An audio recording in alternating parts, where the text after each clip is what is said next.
Permettez-moi de demander au directeur général de l'OMS, le docteur Tedros,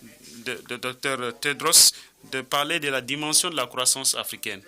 Le docteur Tedros a eu l'expérience, parce qu'il était l'ancien ministre de l'Éthiopie. Donc, il était un acteur crucial quant à la mise en place des plans de l'innovation. Il y a certainement des calculs qui indiquent qu'il y a 60 à 70% de milliards de dollars, d'écart de milliards de dollars qui est dans le domaine de la prise en charge sanitaire. Et je pense que ce gap ne sera pas comblé par le gouvernement seul. Il y a le rôle du secteur privé. Donc, ça veut dire qu'il y a un rôle pour les entrepreneurs. Parlez-nous un peu plus de l'environnement, de la prise en charge sanitaire et quelles sont les opportunités qui existent pour les entrepreneurs et les affaires privées, j'allais dire. Je vous remercie. Merci infiniment. Excellence, chef d'État et des gouvernements, Excellence, Première Dame, Excellence, amis et collègues. Tout d'abord, j'étais ici pendant la journée d'hier et j'ai saisi l'opportunité de me prononcer pendant longtemps. Et aujourd'hui, nos collègues sont ici et j'ai encore une autre opportunité. Alors, je vais essayer d'être bref parce que j'ai parlé de la plupart de ces choses depuis hier. Je vais tout d'abord commencer à parler des opportunités, des grandes opportunités que le continent lui-même crée. L'une des opportunités a été déjà mentionnée, parlant de la signature de l'accord de la zone libre d'échange continental. Ça veut dire que les entrepreneurs ont le plus grand marché sur la planète Terre. Cela inclut le secteur santé. Pour moi, ceci est une très bonne nouvelle pour cette génération. Réunir les Africains. Et le deuxième jalon que ceci a montré, c'est qu'il y a une résolution prise par les chefs d'État lors du sommet des chefs d'État à Addis qui, n'est-ce pas, interpelle tous les acteurs à assurer la couverture sanitaire universelle, la mobilisation des ressources domestiques. Là, on voit des opportunités d'investissement et aussi opportunités pour le secteur privé en mettant l'accent sur l'importance de travail avec le secteur privé. Je pense que cette résolution fait partie de ces deux choses qui sont importantes pour le continent. Et évidemment, la plupart des États africains essaient d'améliorer leur environnement d'affaires. Ça, c'est très important. Et cela ne s'applique pas seulement aux autres secteurs, mais aussi au secteur santé. Alors, la plupart des États africains identifient, n'est-ce pas, les politiques publiques dans trois domaines, non seulement dans les services qui sont naturellement traditionnels, mais dans l'industrie de fabrication en se focalisant sur les PME. Mais il n'existe pas seulement ça. Il y a aussi l'aspect prestation, service médical et aspect éducation et fabrication. Alors, en considérant l'investissement dans le secteur santé comme partie prenante de l'ensemble de l'investissement, je pense que ce qui fait partie du sommet de l'Union africaine en février, et révisant ce que j'ai dit au départ, d'ailleurs, il parlait des entrepreneurs. Et la question qui a été posée, c'est où sont-ils, qu'est-ce qu'ils font? Et je n'ai pas entendu ce qu'ils ont dit, mais il y a quelqu'un qui était à côté de moi j'ai demandé à la personne, mais quelle est la réponse? C'est chacun de ces participants mentionne quelque chose qui se passe dans leur pays. Donc, cela me rappelle de ce que le président Museveni a dit il y a de cela quelques années. La réponse pourrait être le fait que l'Afrique, à cause de l'origine de l'humanité de l'Afrique, le président Museveni a dit que le type de personnes que nous avons sur la Terre sont de deux types. Nous avons les Africains et les ex-Africains. Parce que l'origine de l'humanité, c'est l'Afrique, et ça c'est vrai. Mais la raison que je soulève ceci, c'est que c'est à cause de cet accord de la zone de libre-échange, parce que pour moi, cela présente une opportunité aux entrepreneurs du continent africain de jouer leur rôle et d'améliorer, n'est-ce pas, l'échange interafricain. Bon, ceci est important. Donc, le dernier aspect qui est important, c'est que investir dans les jeunes, c'est un très bon investissement. Ce n'est pas seulement un investissement smart, comme on le dit, smart investment, mais particulièrement en Afrique, on voit que la majorité des populations sont jeunes. Si vous investissez bien dans la jeunesse, il y aura des dividendes démographiques. C'est pour assurer la prospérité en Afrique. S'il n'y a pas d'investissement dans la jeunesse, alors l'autre option, c'est qu'il n'y aura pas seulement des dividendes démographiques, mais il y aura le boom démographique.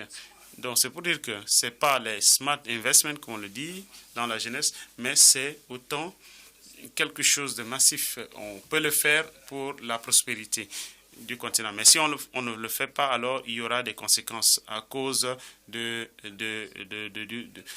manque d'emploi ou le chômage. Alors le secteur santé doit être considéré comme l'un des investissements les plus importants parce qu'il y a des millions de gaps qui doivent être comblés pour assister à la prospérité de ce continent. Je vous remercie infiniment. Alors Tony, quand vous écoutez toute cette conversation, vous entendez donc parler des entrepreneurs, les petites et moyennes entreprises. Quelle est votre réaction actuellement que vous êtes l'ambassadeur actuellement de tous les entrepreneurs africains? À quoi est-ce que cela vous ressemble? Cela vous dit? Qu'est-ce que ça vous dit tout ça? Je suis heureux qu'il y ait une convergence, une petite convergence quand même, au XXIe siècle, que le développement de l'Afrique se retrouve dans nos mains. Ensuite, l'entrepreneuriat est une voie vers le développement soutenu et durable, et que donc l'autosuffisance était clé, hein, et nous devons faire attention à cela. J'aime le fait que nous ayons dans notre audience les présidents de nos pays africains qui sont très engagés aussi au développement de nos jeunes et qui réalisent que quand nous priorisons nos jeunes, nous priorisons en même temps le développement du continent et ça c'est très fantastique. Je suis très content aussi d'avoir ici des agences internationales, la Croix-Rouge, la Commission de la Croix-Rouge, l'OMS et les institutions régionales. J'aime bien la question sur le mouvement intra-africain. Peut-être que le docteur Adeshino et le professeur Rama, donc, et aussi mon frère Tawa vont toucher ce point, hein, parce que le transport est très important dans le développement du continent. Ce que vous avez dit est vrai, et c'est important parce qu'aller dans le pays le plus proche, frère, il faut passer par Paris et revenir. Il faut fixer tout cela. Il faut le dire à tous les jeunes entrepreneurs africains que la scène vous appartient. Montez-y, actualisez vos rêves. Et ce que nous on fait dans notre fondation TFT, c'est plus simplement de créer ce genre d'espace d'échange, vous donnant les opportunités de pouvoir vous donner un peu de semences par lesquelles vous pouvez vous envoler. Et avec vos braves idées, nous voulons vous voir réussir. Et je suis très content. Je suis content que chacun ici à bord. Et nous allons donc vous donner les capacités, renforcer vos capacités pour vous aider à devenir nos vrais futurs leaders. Et j'aime ce qu'il a dit, le directeur de la Commission européenne. Et il faut vraiment applaudir pour ce qu'il a dit. Il a dit que c'est le début d'un nouveau cycle politique. Et beaucoup doit être fait pour soutenir le partenariat. Et que c'était très bien. Je vois qu'on a besoin de savoir pas plus. Hier, il y a eu une annonce qui a été faite. Non, je ne parle pas de l'EPC, je parle de l'ACP, la plateforme ACP, Asie, Caraïbes, Pacifique, qui a près de 2000 entrepreneurs au sein donc de la fondation ETF. Nous voulons voir un peu plus de cela. Nous sommes d'accord, nous sommes contents que la Banque africaine de développement a soutenu aujourd'hui 5000 jeunes Africains et je voudrais que vous ovationnez avec moi cette belle initiative. La FEXIM, la Banque d'import-export, se positionne pour soutenir, signer un accord avec FTE pour booster notre soutien. Nous voulons donc que faire un peu plus pour que nous ayons beaucoup plus à bord pour bénéficier de ce programme, parce que c'est très important d'avoir des opportunités de réaliser vos rêves. C'est pourquoi ces $5000 sont importants. Nous pouvons booster cela, monter ça, mais la mise, mais il faut d'abord vérifier ce qu'on fait. Nous voulons que AfriXim fasse encore un peu mieux pour soutenir les jeunes.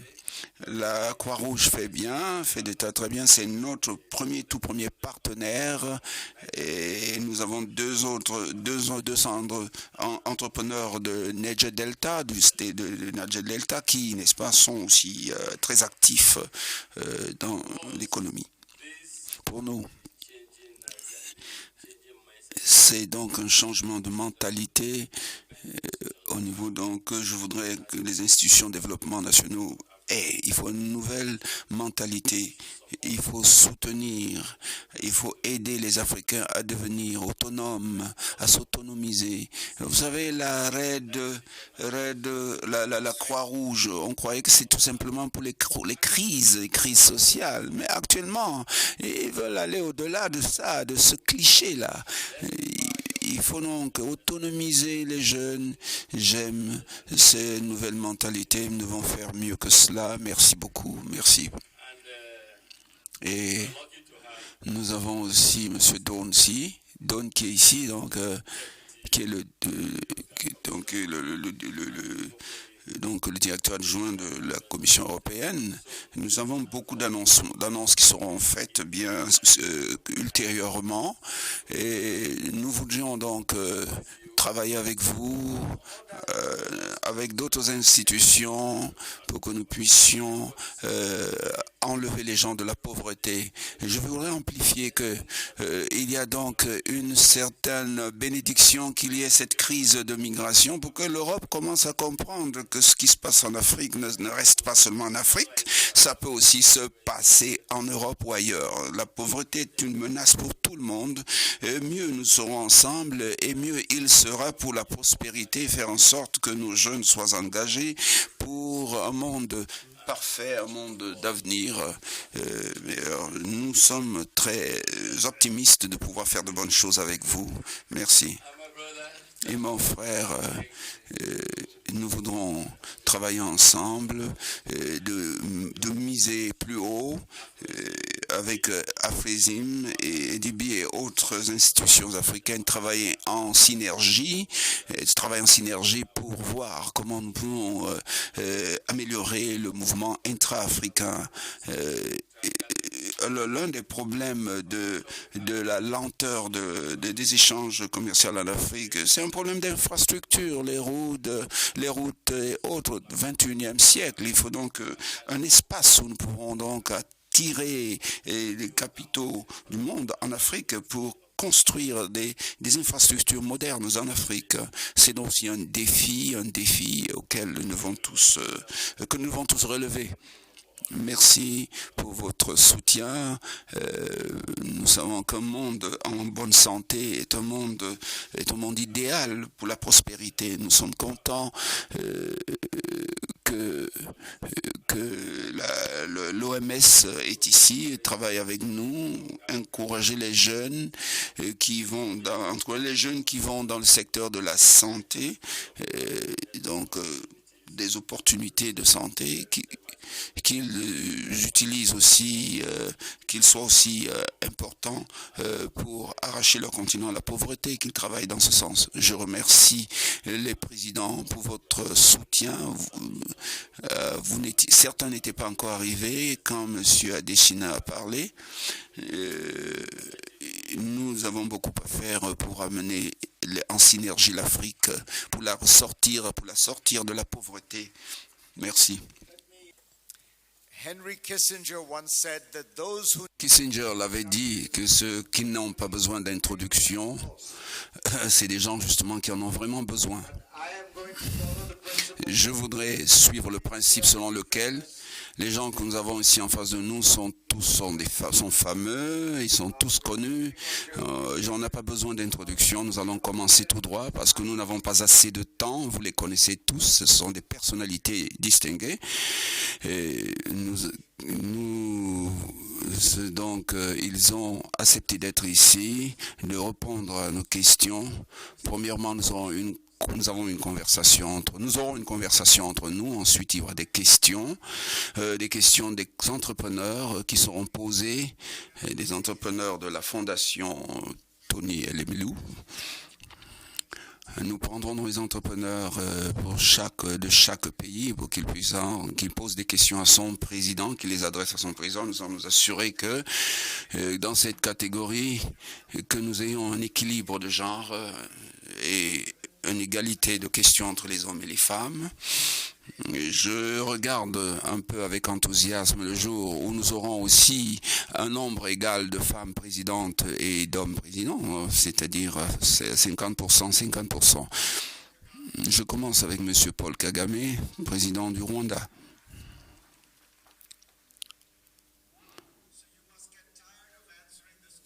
Vous serez peut-être un peu fatigué de répondre à cette question parce que c'est une question redondante qui est d'une variation de l'autre. Comment vous faites? Alors le Rwanda est donc dans son cadre d'index, elle est donc à 29 sur 100, donc c'est à 10 points au-dessus du Japon. Alors je crois que la question que les gens se poseraient, c'est alors qu'est-ce qui permet à votre secteur privé de fleurir hein? En fait, c'est quoi? Quel est votre secret, M. Kagame? Merci, M. Farid. Je le dirai en quelques mots. Premièrement, nous le faisons d'abord parce qu'il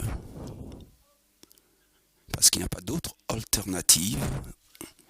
Nous devons le faire parce que quand on regarde notre histoire, quand nous étions descendus si bas, il n'y avait même plus un autre point plus bas à descendre. La seule chose, c'était de sauter, de rebondir. Et maintenant, nous essayons de rebondir. La chose que nous voulions faire, que nous avions en tête, c'était de changer la mentalité de notre peuple. À cause de l'histoire, c'est des gens qui étaient assis attentistes, passifs. On leur donnait tous de l'extérieur. C'était leur passé, c'était comme ça. Nous avons trouvé un moyen donc de changer les mentalités, de comprendre qu'ils doivent être autonomes. Et cela s'applique aussi à tous les autres pays africains, je crois. Nous devons jouer notre partition. Nous nous assurons que nous faisons cela pour renforcer, nous bâtir là-dessus. En même temps, nous avons recherché les moyens de faire des choses un peu plus différemment. Nous avons quitté un peu les stéréotypes auxquels on était habitués. En réalité, ce n'était pas tout simplement de la politique politicienne. mais il fallait parler et ne pas agir en changeant donc les mentalités. Nos gens, il fallait leur dire premièrement que le développement, il fallait leur faire croire au développement, il fallait croire à la prospérité. Mais comment y arriver? Comment en arriver là? Ça a commencé avec les gens. Ça a commencé avec les Rwandais d'abord.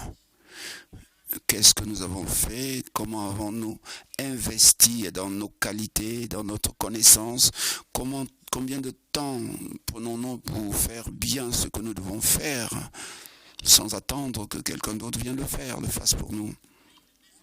En entrant dans les affaires, comme vous avez parlé, c'était donc identifier immédiatement, il fallait donc identifier comment faire ces affaires. Si vous avez une connaissance, vous avez investi dans la qualité, dans les infrastructures, qu'est-ce que vous faites avec tous ces investissements?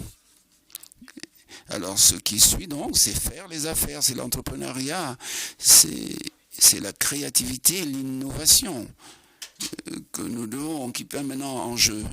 En même temps, cela ne pourrait jamais arriver jusqu'à ce que vous puissiez investir dans un environnement probable, un environnement propice, avec un gouvernement, avec la paix et tout. C'est ce que nous avons essayé de faire. Nous étions sous la pression, parce que nous venions, l'histoire. Et nous devions nous convaincre que premièrement nous pouvons lire notre histoire, nous pouvons refaire les choses, il n'y a pas d'autre alternative, voir autrement nos choses, quoi, les faire comme nous devrions le faire avec la situation. Laissez-moi vous demander, je l'ai posé aussi cette question. J'avais demandé cette question au fondateur de Singapour. Quelle était donc il m'a dit que son plus grand accomplissement c'était d'unir le pays, d'amener les gens ensemble. Vous savez que le Singapour était des entités disparates. Alors il fallait donc créer une institution politique qui devrait lui survivre, c'est-à-dire après lui. Et vous, est-ce que vous pourriez donc garder ce legs, cet héritage qui viendra après vous? Alors si vous savez, vous faites quelque chose que vous êtes supposé de faire. Et les autres problèmes qui restent, c'est pas vous qui devez faire, c'est le reste. Vous faites juste ce que vous avez à faire. Bon, le reste, si nous faisons tout ce que nous devons faire, normalement, on plante le décor. Je ne vois pas pourquoi moi, je deviendrai un problème si je plante tout le décor qu'il faut planter en quelque sorte. Si vous êtes le problème, vous voudrez être le problème en fait. On va vous rappeler que chacun a un bout de temps à vivre, hein, d'une façon ou d'une autre, on vous le rappellera très vite. Alors je ne crois pas que ce soit un problème. Moi je crois que l'héritage, c'est pas moi, c'est ce que moi je laisse après moi, c'est pas moi. Je suis pas un héritage, mais c'est ce que je laisse, ce que j'ai fait. Si nous avons essayé de changer la mentalité de nos gens, d'enlever les stéréotypes, leur apprendre ce qu'ils devraient faire, comment ils devaient être autonomes, et les unir. Il y a parce que notre pays en fait était divisé par des politiques de division atomisées. Maintenant nous avons essayé de prendre ces disparates ensemble, les ramener ensemble, et puis nous avons essayé donc de nous appesantir, de nous inspirer du passé, de voir ce qui a été mal marché pour nous développer vers l'avenir. Nous avons donc mis sur plan, nous avons mis donc des institutions, une politique, nous éduquons le peuple, nous investissons dans leur santé, sur la santé, et pour les Rwandais qui travaillent ensemble avec la connaissance, avec les qualités qu'ils ont, les aspirations qu'ils ont pour eux, pour les Rwandais comme ça, moi je crois que c'est le meilleur héritage que...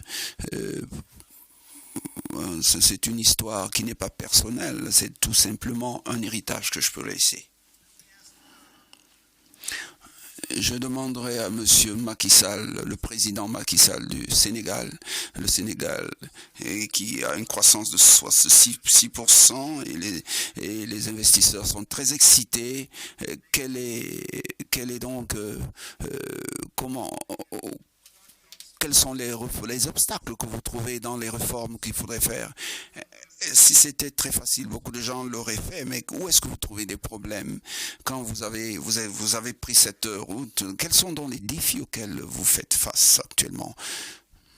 Je présente donc mes salutations les plus profondes à M. Buhari. De transmettre d'abord mes amitiés au président de la République fédérale du Nigeria, président Buhari, mais aussi saluer les collègues chefs d'État ici présents, mon frère et ami le président Paul Kagame, président du Rwanda, mon frère Félix Tshisekedi, président de la République démocratique du Congo, et notre frère le Premier ministre Ruganda de l'Ouganda, ainsi que bien sûr le vice-président du Nigeria. C'est avec beaucoup de plaisir que j'ai répondu à l'invitation de la Fondation Tony Elumelu. C'est inhabituel que des chefs d'État africains se retrouvent dans un panel comme celui-ci à l'initiative du secteur privé. Cela montre que l'Afrique est en mouvement et c'est un mouvement irréversible, un mouvement pour l'avenir de l'Afrique. Parce que nous avons compris que le développement du continent ne sera pas seulement l'œuvre des pouvoirs publics, mais il sera l'œuvre du public et du privé. Et je voudrais saluer Tony pour cette initiative, pour cette générosité en direction de la jeunesse africaine. Notre continent, nous le savons, est un continent qui a une population très jeune. En moyenne, si je prends le cas du Sénégal, 70% de la population a moins de 30 ans. Moins de 30 ans. C'est dire que le défi de l'emploi des jeunes, mais l'emploi à travers l'entrepreneurship, reste un défi que nous devons relever ensemble. Et c'est pourquoi nous nous sommes déplacés, pour appuyer cette action de la Fondation. Nous avons, en ce qui nous concerne au Sénégal, pour répondre à la question de Farida, eu conscience que pour développer le pays, il nous fallait avoir de l'ambition dans notre volonté de transformation de l'économie du pays. Cette transformation passe par l'augmentation de nos capacités de production. Nous l'avons dit et c'est pourquoi j'ai toujours salué l'ambition du président Adesina de la Banque africaine de développement à travers les 5 projets majeurs. Nourrir l'Afrique. Nous devons avoir les capacités de nourrir notre continent. Donc, développer aussi l'entrepreneurship agricole, mais surtout en faveur des jeunes. Puisque si l'agriculture est modernisée, nous avons des centaines de millions de jeunes qui pourraient entreprendre dans le secteur de l'agriculture, prospérer et développer des affaires. Cela est également valable dans le secteur des services. Tout est service en définitive. Et si nous avons cette compréhension en tant que pouvoir public, mais l'État va se concentrer dans les domaines régaliens, la sécurité, la défense, et laisser le secteur privé, national, africain, international.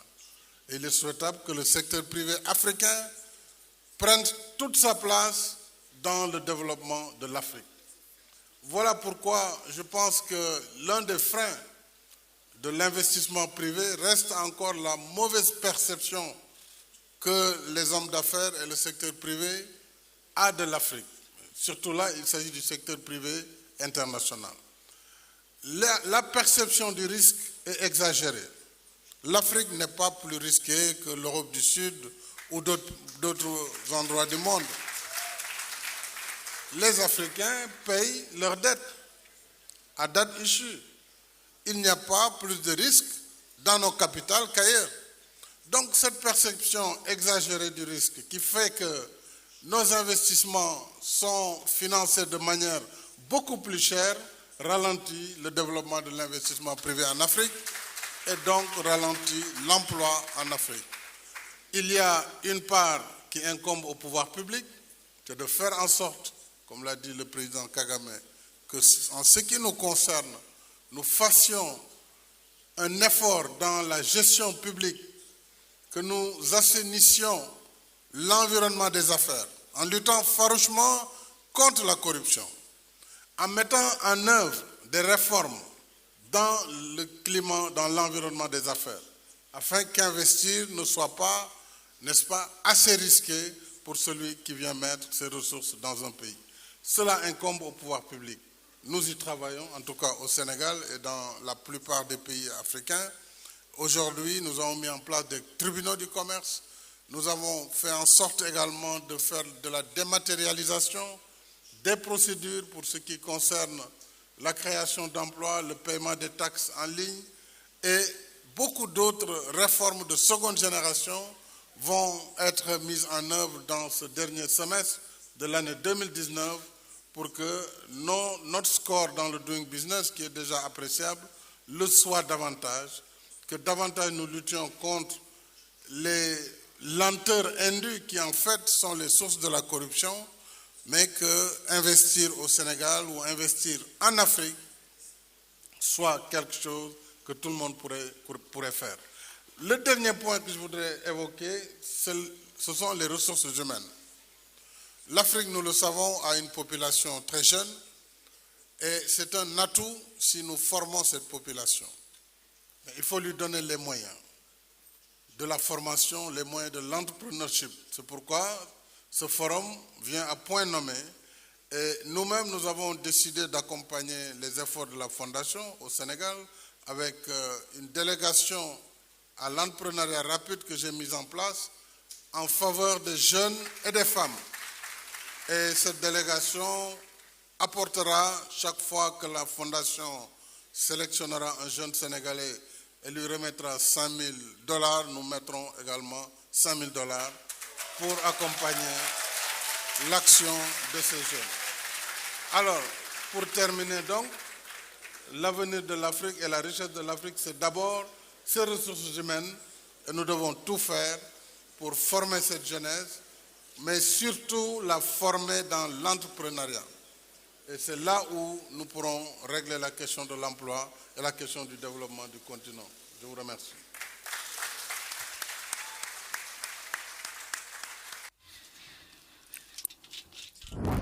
Je me retourne vers le président de la République démocratique du Congo. Monsieur le Président Sall a dit que nous devons être ambitieux et que les risques de faire les affaires en Afrique est une mauvaise perception et nous devons essayer de contrer une telle perception.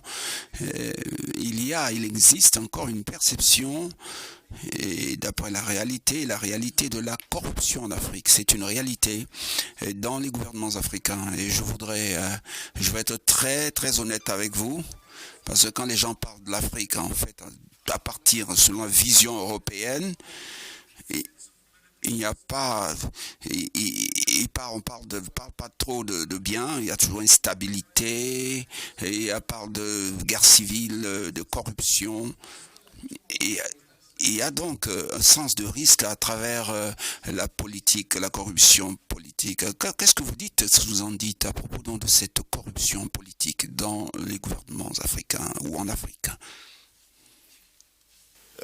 D'abord, je voudrais remercier M. Tony Elumelu, l'organisateur et le président de la fondation, Tony Elumelu.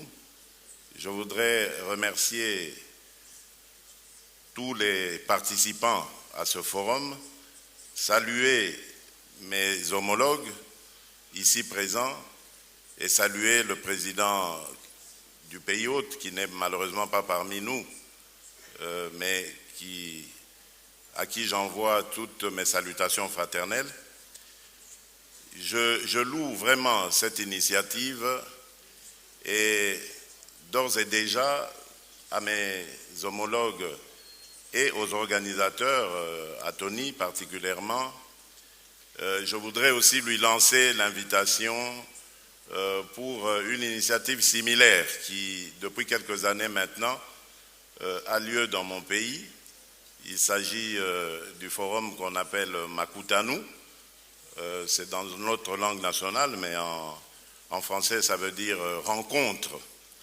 Je crois qu'en Afrique, nous devrions multiplier ce genre d'initiatives parce que non seulement elles nous permettent de nous rapprocher, mais également et surtout elles nous permettent de mieux nous connaître et donc de davantage travailler entre nous. Le Nigeria a 2 fils dont il devrait être fier. Je parle ici de Tony Elumelu, mais aussi d'Akin Noami Adesina, le président de la BAD, avec qui j'ai eu une réunion ce matin. Et je dois dire vraiment que je suis très fier de ces deux-là. Ils vont vraiment contribuer en grande partie à l'essor de l'Afrique et je remercie Dieu de les avoir mis sur notre chemin.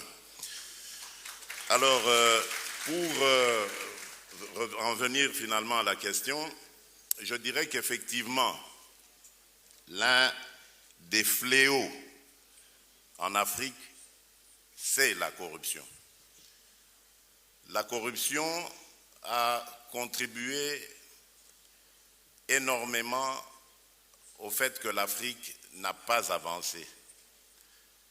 La corruption est un mal, certes, que l'Afrique n'a pas inventé, mais qui ruine malheureusement ses efforts. Dès mon arrivée, mon avènement au pouvoir, et même bien avant, d'ailleurs, quand j'étais dans le combat pour la conquête de ce pouvoir, j'avais fait de la corruption, la lutte contre la corruption, j'entends, un de mes objectifs. Parce que c'est une gangrène qui empêche la mobilisation des recettes et donc cette création de richesses que l'on pourrait ensuite redistribuer de manière équitable pour booster l'économie et la croissance. La corruption doit être combattue dans toutes ses formes parce qu'on parle de la petite et de la grande corruption, la grande étant au niveau évidemment des institutions, la petite au niveau des individus, et tout cela contribue justement au manque à gagner de l'État. Lorsqu'on rajoute cela à ce que vous avez évoqué, c'est-à-dire les guerres et autres conflits en tout genre, cela évidemment mine l'Afrique. C'est pourquoi ma priorité, lorsque je suis arrivé, c'était d'abord de me battre pour que la paix et la sécurité soient une réalité dans mon pays, parce que malheureusement nous sommes en proie à des conflits dus par l'existence de groupes armés, locaux comme étrangers, qui, à partir de certains territoires de notre pays, sèment l'horreur, la terreur et la désolation. Donc, nous allons combattre cela, nous sommes en train de le combattre, en plus du fait que nous allons renforcer le rôle de l'administration en l'étendant sur l'ensemble du territoire, et donc cela va permettre à l'État d'établir son autorité et à partir de ce moment-là de pouvoir lutter contre toutes ces antivaleurs qui sont la corruption, l'impunité et bien d'autres choses qui minent notre économie. Donc j'en suis tout à fait conscient, c'est vraiment un mal qui ronge nos pays en Afrique et nous devrions nous liguer, nous mettre tous ensemble, pouvoir public comme privé, pour éradiquer complètement ce mal qui nous empêche de nous développer. Voilà, merci beaucoup.